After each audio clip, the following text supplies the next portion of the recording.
Hi, welcome to my studio. This is Ingrid. I wanted to thank you for taking a look at my latest 3 pieces that I just finished for the month of February. And for all you mothers out there / artists, I commend you also for finding the time to work, and I hope you did find some time. The piece behind me, it's almost done, and at the end of this video you'll see it completed and in its frame. This one is called The Passage Through Time, and this image is of Isabella de Bourbon, a French princess, and I just love working with her. She is, it's for you to decide, the viewer, is she coming in from the other side of the veil where there is no time into our time, or is she leaving our time and going to the spiritual world? That's why I call it the passage through time. The top piece, of course, my panel, kind of encapsulates her, and I'm going to take that off just so you can see the next layer. There she is, floating actually in the grand hall of the Hermitage, is what I used behind this piece. And there's fabric here creating almost like wings of an angel. At the bottom of the piece you'll see an airplane, and that's taking flight in time, however you want to look at it. There's also some beautiful writings, and you'll see behind her hand. And these are original signatures from a register that I got from a friend from 1925. There's signatures of hundreds of people from the Adirondacks. It was a hotel there. And I love that because it has such history behind it. You'll see throughout lots of clocks, of course, representing time. She's wearing a watch, an antique watch. This is an antique necklace that had a watch on it. And here she's balancing time on her finger.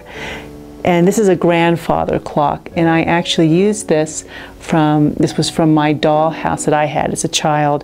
And it just works so perfectly. It almost looks like a candle light, lighting her way through time.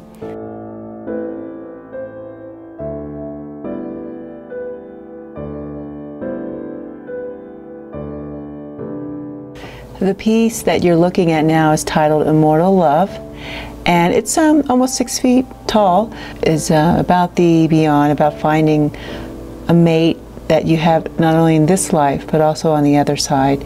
I love this piece because it was challenging. I used more panels. You'll see a couple in the back. It's Adonis and a Venus, and they're enraptured with each other.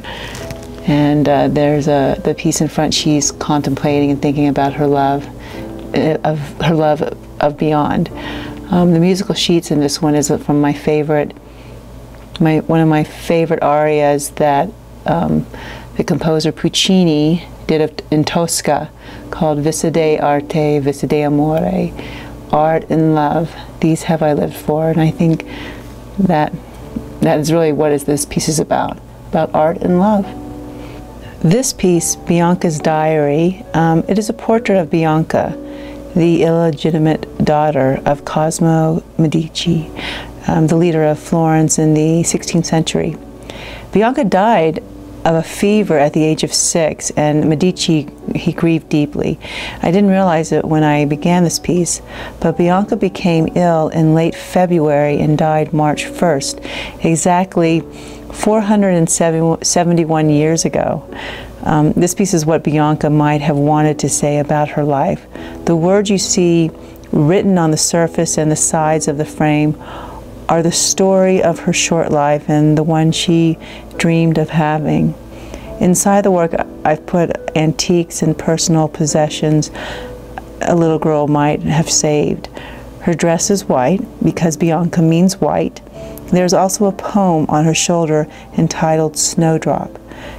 Blue is the color of spirituality, and you'll see that just glowing around her like a halo. It is the predominant color in this piece, and it represents her spirit coming through to the present. Thank you so much for visiting me in my studio. I'll see you next month. Have a great day.